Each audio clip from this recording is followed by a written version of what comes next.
Welcome to Tea, Toast, and Trivia. I'm Rebecca Budd, and I am delighted you are here.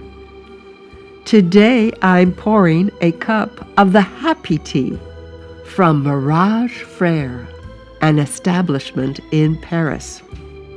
I thought it would go very well with the story I am about to share.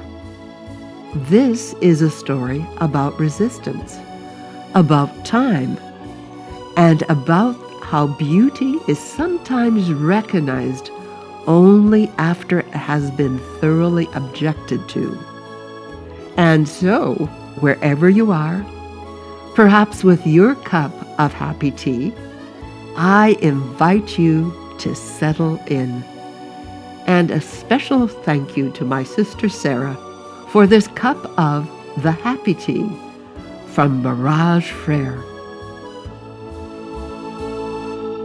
We are going back in time to March 31st, 1889. This was the year the Eiffel Tower was officially unveiled in Paris.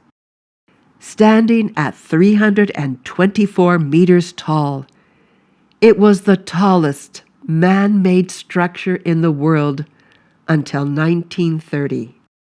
Created by Gustave Eiffel to commemorate the centenary of the French Revolution, the tower was conceived as a wrought iron technological masterpiece, bold, modern, and unapologetically new. Comprised of 4 immense legs that converged toward the sky, it was positioned as the entrance arc to the Exposition Universelle of 1889, a World's Fair meant to celebrate innovation, industry, and French ingenuity. And yet, almost from the moment it began to rise, it was deeply resented.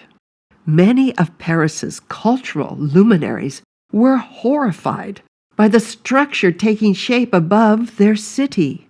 Writers, artists, architects, and composers signed a formal protest denouncing the tower in language that was anything but restrained. They called it a giant, ungainly skeleton, a truly tragic street lamp. This was not polite disagreement. It was cultural panic. Monsieur Eiffel, however, held firm. He believed that engineering, when guided by imagination and courage, could belong to beauty as much as to utility. The irony deepens when we remember that the Eiffel Tower was never meant to last. It was scheduled to be dismantled after 20 years. But Monsieur Eiffel embedded a radio antenna and wireless transmitter into the structure, transforming it into an invaluable communications tool. This is where my cup of tea enters the conversation. The happy tea is gentle, balanced, quietly uplifting. It doesn't announce itself loudly. It reveals itself over time. And I can't help thinking that this tea and this tower share something essential. They remind us that first impressions are not final judgments. Discomfort often precedes appreciation, and joy sometimes requires patience. Happiness, like beauty, often arrives gradually. The Eiffel Tower was doubted, resisted, nearly dismantled, yet the tower remained. Until next time, let's keep pouring those cups of tea and enjoy every moment.